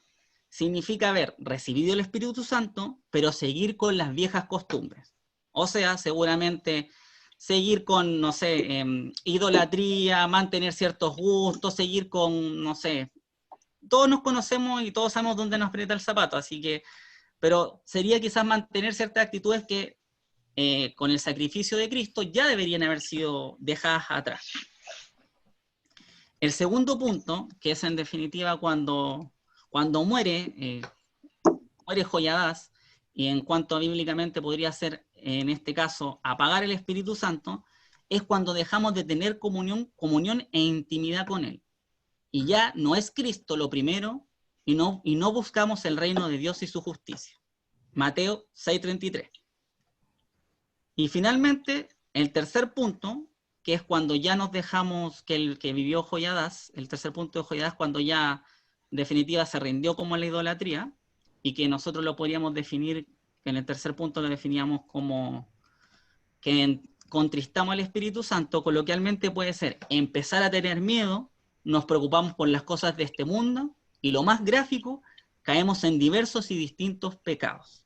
O sea, un poco lo que veníamos comentando en el tema, justo en el tema anterior, nos apartamos y en definitiva ya nos desatamos un poco a nuestros propios deseos personales. Cuando miramos la vida de Joás y demás reyes ya estudiados, pareciera ser de que cuando leemos la Biblia nos sentimos bien identificados con los distintos reyes y pareciera ser que nosotros somos así, lo cual es cierto. Nos parecemos, yo creo que la Biblia tiene algo bien llamativo que nos permite, he escuchado que la Biblia son hombres ordinarios que Cristo o Dios los hace extraordinarios. Son hombres como nosotros que viven las mismas situaciones y todo. Por lo tanto, nosotros nos sentimos bien identificados seguramente con la vida de Juan, de Amasito. Pero aquí hay un punto. Nosotros no nos tenemos que sentir identificados con ellos, porque ellos no son nuestro ejemplo. El ejemplo para nosotros es Jesucristo. Si bien nos podemos sentir identificados con las distintas personas que salen en la Biblia, no deben ser nuestro modelo ni nuestro ejemplo. La pregunta es, ¿y por qué Jesucristo y no otro? ¿Por qué no me puedo sentir identificado con David, o no me puedo sentir identificado, no sé, con Moisés? Lo cual no es malo. ¿Por qué? Porque Cristo está conectado con el propósito eterno de Dios, que no es otro que una familia de muchos hijos iguales y semejantes a Cristo. ¿De dónde desprendemos esto? Esto está en Romanos 8:29. Porque a los que antes conoció, también los predestinó para que fuesen hechos conforme a la imagen de su Hijo. Para que Él sea el primogénito, el primero, entre muchos hermanos, o sea, iguales. Ahora, con esto, tenemos que darnos cuenta que en definitiva tenemos que ser iguales a Jesucristo, o ver el ejemplo. Y para animarnos a todos, quiero decirlo que nos parecemos más a Jesucristo, o Jesucristo se parece más a nosotros que nosotros a las personas. Uno dirá, ¿pero cómo? Sí, ¿por qué? Porque de hecho en Filipenses 2:7 dice que, sino que se despojó a sí mismo, tomando forma de siervo, hecho semejante a los hombres. O sea, se hizo hombre. Hay una semejanza con nosotros. Segundo, recibió el Espíritu Santo. Mateo 3:16. Y Jesús, después que fue bautizado, subió del agua. Y he aquí los cielos le fueron abiertos y vio al Espíritu de Dios que descendía como paloma. Y posó en él, ¿cierto? Pero el punto importante, que si bien, como eso digo, Cristo es muy semejante a nosotros, hay algo que en él marca la diferencia. Y es que siempre realizó la voluntad del Padre y no tuvo manchas. Juan 4:34. Mi comida es que haga la voluntad del que me envió y que acabe su obra. Y primera de Pedro, del 2 del 22, el 22 dice, el cual no hizo pecado ni se halló engaño en su boca. A pesar de lo lejano que nos parece Cristo, realmente es posible seguir su ejemplo, pero para aquello debemos anhelarlo. Y para eso cierro con primera de Pedro 22:21, pues para esto fuisteis llamados, porque también Cristo padeció por nosotros, dejándonos ejemplo para que sigáis sus pisadas. Eso es lo que tenía para compartir. Buena. Espero que haya sido el Señor, ¿no? Bellísimo. Está buena, hay harto versículo. Sí. Bueno. Se trató ahí. ¿Sabes qué? Estaba pensando en algo similar que mencionaste tú al último, en el tema de que tenemos mucha similitud con Cristo, porque obviamente estamos siendo transformados a su imagen. Y la Biblia dice que tenemos, claro, la imagen y semejanza. Habla bajito mi abuelita para que nadie le escuche. Para que nadie le pregunte. Claro. Y sabes que ayer veníamos conversando con mi esposa por una situación que le pasó a una conocida de ella, que esta chica empezó a hacer publicaciones en grupos de Facebook por un curso que ella estaba vendiendo. Entonces, otra persona que no la conoce, que es alguien así X, empezó a funarla diciendo que los cursos eran una estafa. Y empezó a funarla en varios grupos y todo eso, y era como raro. Entonces yo conversaba con la María y me daba cuenta que muchas veces eso es envidia, ese tipo de actitud son envidia. Y yo decía, el problema de las personas que no tienen al Señor en su corazón es que dan rienda suelta a todas sus emociones, a todos sus malos deseos. Yo sí siento envidia muchas veces, pero el Espíritu Santo me la contiene, impide que no salga de mí, y de hecho me ayuda a reprimirla y a quitarla.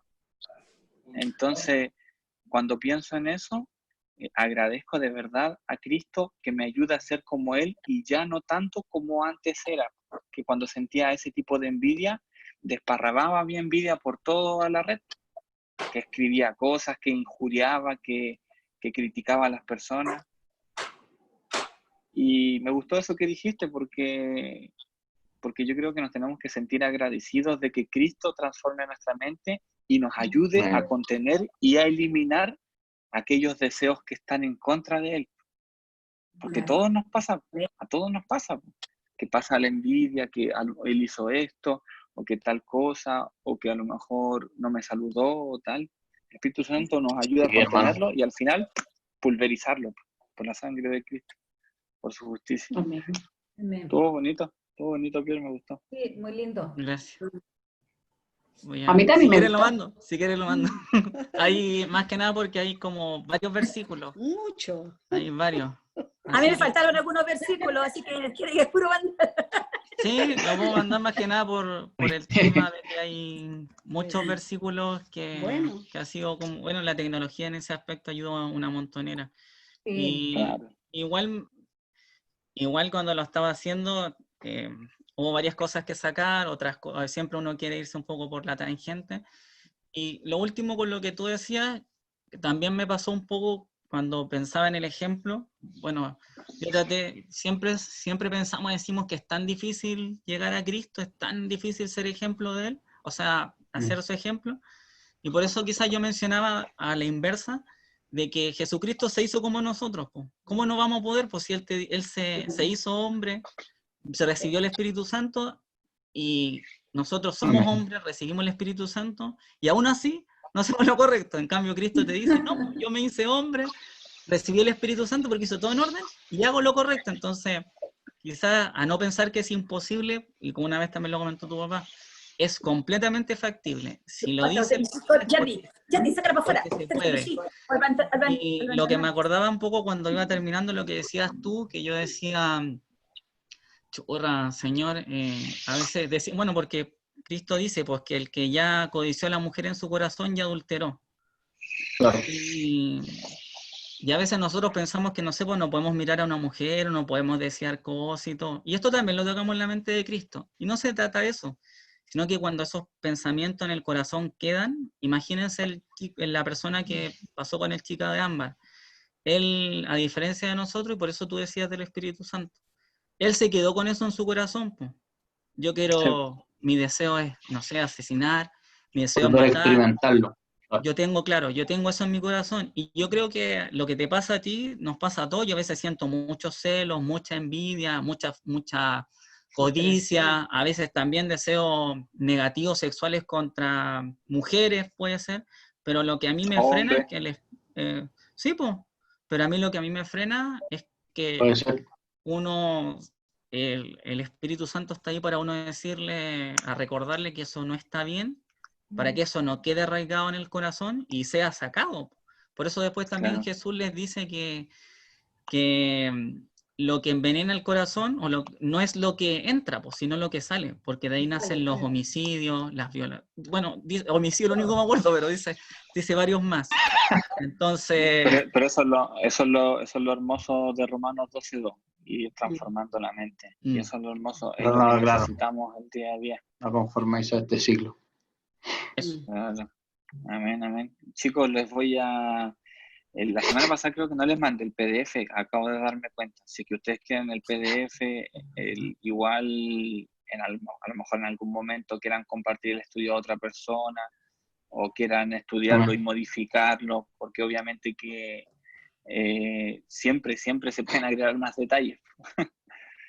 Igual está súper interesante revisar el árbol genealógico. A mí me encantó, de verdad que para mí es una herramienta súper importante. Y obviamente que les voy a mandar lo del martes. Vamos a hacer todo lo posible para que el del martes quede así como profundo igual. ¿Les gustó, no? El tema del... Sí, bueno. Oye, hermano, antes de, no sé, de que si ya vaya a pasar a otro tema, si vaya a cerrar, me gustaría decir también a lo que compartió el Pierre, que a mí también me estaba dando vuelta, me quedó mucho el tema de los príncipes de Judá, de que igual como que lo intenté llevar como a nuestra vida, pero no me acordé en este caso, claro, decir ¿cuántos príncipes de Judá tenemos hoy en día en nuestra vida que nos vienen a meter ideas en la cabeza, pues? O cuántas cosas, o personas, o ídolos. Y nunca me detuve a ver, claro, que el sacerdote asociarlo con el Espíritu Santo. Entonces me llevó también a relacionarlo mucho de como parte de cómo empieza el texto, porque él es rey a los 7 años. Entonces, si tú te ponías a pensar en la edad en la que hoy en día nosotros vemos hoy a un chico de 7 años, cuánto es la influencia de sus padres y también la influencia de su entorno en la vida de ese chico. Y también lo llevamos también a la influencia en nuestra vida. Qué importante es tener a hombres de Dios, a hermanos en Cristo, en nuestro crecimiento como hijos de Dios. Porque muchas veces nos alejamos de esas relaciones, del cuerpo, de los miembros de la iglesia. Entonces, me llamó harto la atención eso, hermano, igual de la manera en que nos podemos dejar influenciar por apartarnos del buen consejo, ya sea de nuestros líderes, o sea de nuestra coyuntura espirituales, de un hermano, de cuando muchas veces te exhortan o te dan un consejo, hay que agradecerlo, porque son consejos de vida, son consejos de seguir en el camino que es Jesús, pues al final la meta es la vida eterna, pues, y lo compartíamos también en el estudio que estamos haciendo en la Comu, pensar en la eternidad, pues. Jesucristo trajo el perdón, trajo el arrepentimiento, pero también trajo la eternidad para tu alma. Y eso es tremendo. Y muchas veces nosotros no nos detenemos a pensar en que no vamos a morir jamás, po, en la promesa de lo que dijo Jesús. Po. Vamos a resucitar en este cuerpo glorificado. Entonces lo que trajo Jesús también, a pesar de que Él se hizo semejante a los hombres, de que sufrió, de que trajo el arrepentimiento, de que trajo la salvación, pero también te trajo todo lo que conlleva el post eso, que es la eternidad con Él. Entonces tú te poní, eso te lo da ese regalo y esa profundidad es por el Espíritu Santo, porque el Espíritu Santo es el que te levanta o te confronta muchas veces cuando tú estás codiciando algo, y también lo conversamos en reuniones yo con Piero, contigo, de cosas que a nosotros nos atan, cosas que son difíciles de dejar, de que muchas veces uno está como a ese límite, decir, hermano, yo siento que estoy al límite en lo que estoy pegando, pero el Señor está ahí para extenderme siempre su mano, como dice Apocalipsis. Él limpia los pecados y Él renueva todas las cosas. Entonces pensar en esa eternidad es realmente hermoso, y poder compartirlo con los hermanos. Porque claro, ¿qué más difícil sería no poder estar en comunidad? Po. Un miembro no funciona sin el cuerpo, no cumple su función. Po. Entonces me llevó mucho a eso, a la influencia que muchas veces dejamos entrar, cuando, claro, como lo decía el Pierpo, apagamos al Espíritu Santo, pero también dejamos de pensar en la eternidad, po, porque muchas veces apagamos ese fuego porque no pensamos en lo que viene después, po, porque disfrutamos esta vida, que en Cristo es maravillosa, po, pero esa vida no es la que Jesús quiere, pues Jesús te da esa promesa para vivir el día a día conforme a su voluntad, que es agradable y perfecta, pero lo que viene después va a ser mejor, po. Claro. Y esa sabiduría es hermosa, hermano. Meditar en eso es de verdad que es muy, muy íntimo y muy gozoso. ¿Sabes qué? esto tiene mucha relación con lo que hemos hablado anteriormente en la mente de Cristo, con el tema de los pensamientos, el tema de no codiciar. Y hace poquito estaba leyendo Mateo, en la parte donde dice que tener cuidado con las riquezas, de no hacer riquezas acá en la tierra, sino en los cielos. Y nosotros estudiamos lo que eran las riquezas, porque son las almas que tenemos que alcanzar. Y dice que nadie puede amar a dos señores, porque si ama a uno, desprecia al otro. Y si ama al otro, y si desprecia al otro, ama al otro. Entonces, yo siempre lo había tomado como del punto de vista que si yo amo el dinero, voy a despreciar a Dios. Siempre lo había tomado desde ese punto de vista, pero nunca lo pensé al revés. Si es que yo amo a Dios, voy a despreciar el dinero. Y eso muchas veces me pasa. Eso muchas veces me pasa y no me había dado cuenta que cuando yo busco al Señor de todo corazón, a mí las cosas materiales no me interesan. Amén. Las cosas materiales pasan a un segundo plano y como que realmente uno quita la mirada de ello. Pero Cristo tiene que ser el foco. Si Cristo no es el foco, si solamente esa media, siempre se me va a escurrir un poco de deseo hacia ello. Y no es que sea malo querer tener cosas, pero no pueden gobernar mi corazón. Y ¿sabes qué interesante descubrí igual esta semana en Mateo? Que cuando Mateo capítulo 1, el primer libro del Nuevo Testamento, nosotros sabemos que en el Antiguo Testamento estaba lleno de leyes, de cosas que hacer, estaba lleno de ceremonialmente hablando. Sin embargo, Jesús cuando vino puso el listón un poco más alto, no a la acción, sino al pensamiento. ¿Y sabes cómo comienza Mateo? Hablando del pensamiento. Después de dar la genealogía, dice lo siguiente: José, su marido, como era justo y no quería infamarla, quiso dejarla secretamente. Esto es cuando se enteró de que estaba embarazada.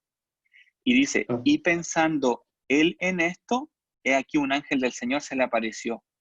Pensando, ni siquiera lo hizo, pensó en eso. Entonces, ver lo profundo del pensamiento, que Mateo, el primer libro del Nuevo Testamento, habla primeramente del pensamiento, sobre pensar en eso. Ni siquiera lo hizo, pensó en dejarla.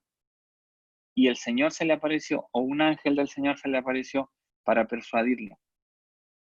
Entonces, viene relacionado con lo mismo que estamos hablando, por nuestros pensamientos. No permitamos que nuestros pensamientos se desvíen del Señor, porque es el primer paso. ¿Y qué es lo que dice también el caballero en los videos, po?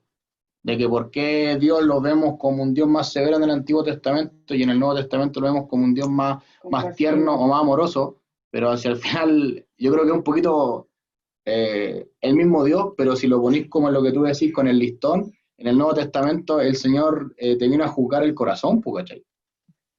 Sí, y ahí, sí, ¿cachai? Y yo me acuerdo mucho de que lo estábamos compartiendo hoy día también en el almuerzo, que cuando uno de los fariseos invita a comer a Jesús a la casa y como que lo mira como, no sé si dice como con desprecio o como que lo mira como alarmado porque Jesús no se lava las manos. Y Jesús le dice, ustedes se preocupan más de estar limpios por fuera, pero por dentro no están limpios. Y yo siempre le digo a la Sara, sí, y yo siempre le digo a la Sara que Jesús había sido invitado a esa casa, po. Y tú ahí veís también la exhortación, po, porque Jesucristo no desaprovechaba nunca una oportunidad cuando veía a un corazón duro. Claro, claro. Chicos, entonces nos vamos a cambiar para el día martes, a las 7 p.m. Acuérdense. Y hoy mi papá igual tiene que hacer estudios los días martes, ¿o no? Todos los días. Bueno, si es que alguien no quiere decir nada más, entonces vamos a cerrar con una oración. Vale. Voy a parar la grabación y